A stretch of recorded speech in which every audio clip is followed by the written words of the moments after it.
Now we will learn how to make the layout of a transmission gate. Transmission gate layout is very important because two transmission gates combine to form a 2:1 multiplexer, and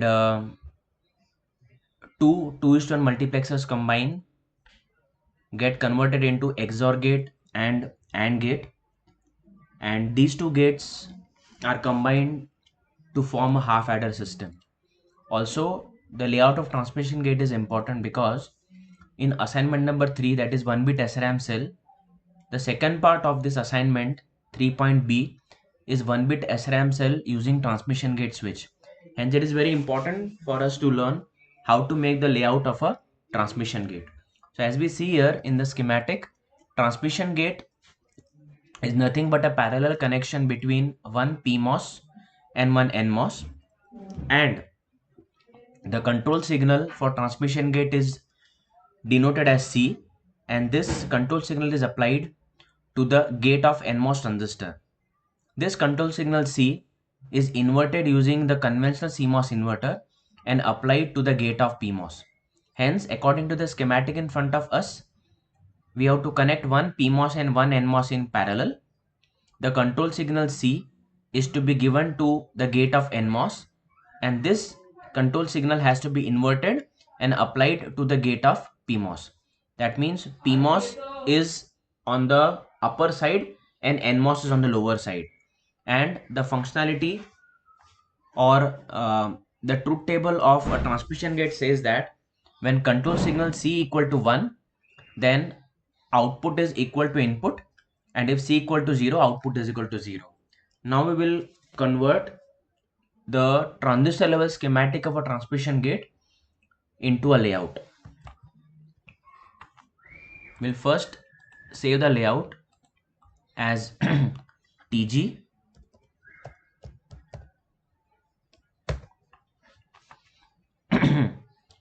We will bring one PMOS in the workspace. We will bring one NMOS in the workspace.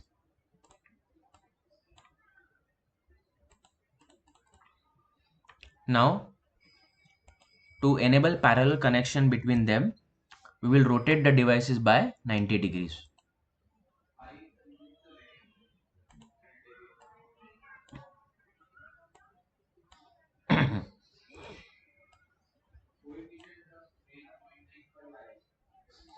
So now understand, this is PMOS, this is NMOS.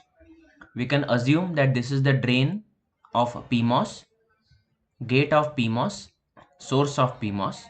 Similarly, drain of NMOS, gate of NMOS, and source of NMOS. As per the schematic, we have to connect the drain of PMOS to drain of NMOS, source of PMOS to source of NMOS. Also, the intersection between the drain of PMOS and NMOS is defined as output, while the intersection between the source of PMOS and source of NMOS is defined as the output. So take metal 1, and we have to connect the drain of PMOS to the drain of NMOS.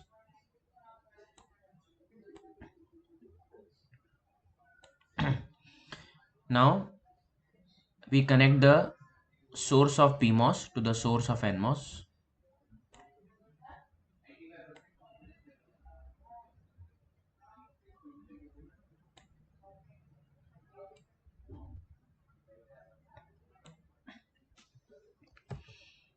We define the intersection of drains as input, so we can apply a clock here and we can name it as TG in.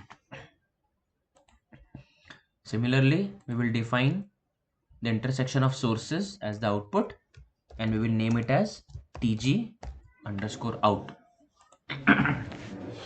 Now we will build a CMOS inverter and we will flip it horizontally. So take a PMOS, take an NMOS, align them.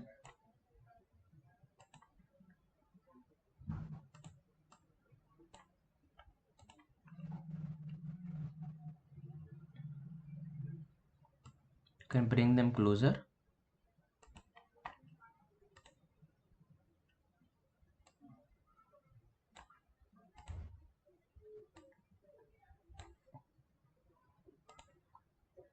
Apply bias voltage, apply ground,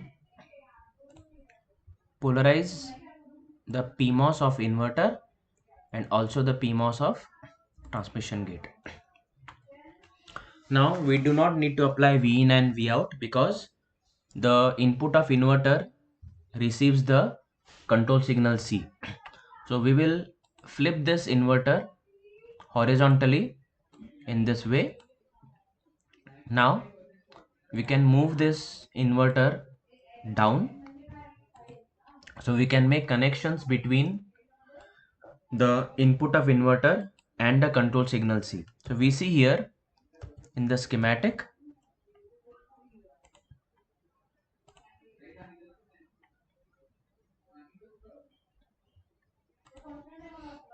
the gate of NMOS is to be connected to input of inverter. So we can take polysilicon and we can directly connect the gate of NMOS to the input of inverter. Now this connection between the gate of NMOS and input of inverter is our control signal C. So we can take a VDD supply, place it here, and we can double click and change the name to C. As soon as we change the name of the supply VDD to C, the tool switches off the visibility. So you should switch on the visibility and click assign. Now, according to the schematic,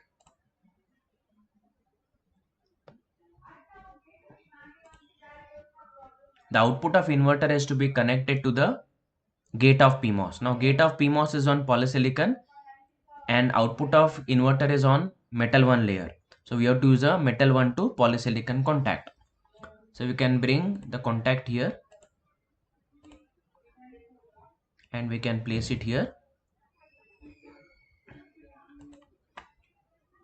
and we can pull polysilicon. Yes, we can move it little bit so that there are no DRC errors.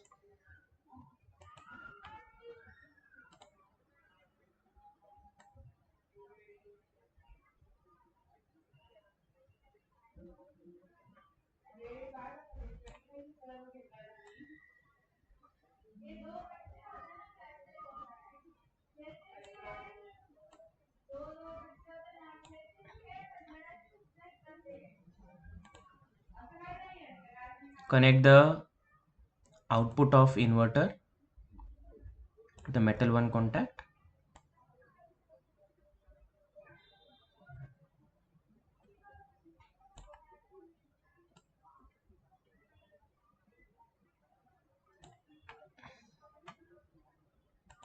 There are no DRC errors. If you want, you can make it look little better.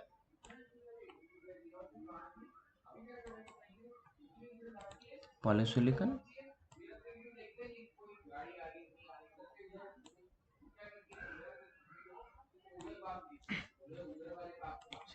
Right. So we have made the layout as per our schematic here.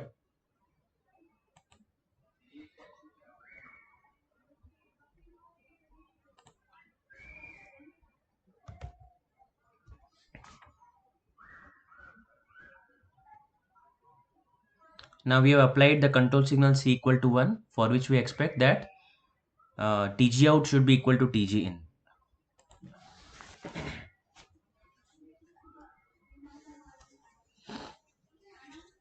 So we see here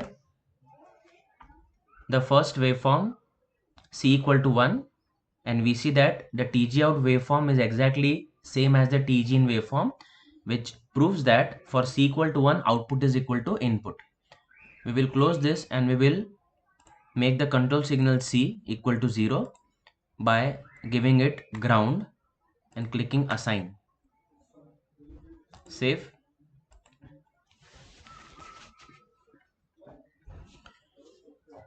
We see here when the control signal C equal to 0 and input is applied, the output TG out is equal to 0, which indicates that the transmission gate is acting as a open switch. We will save it and we will close it.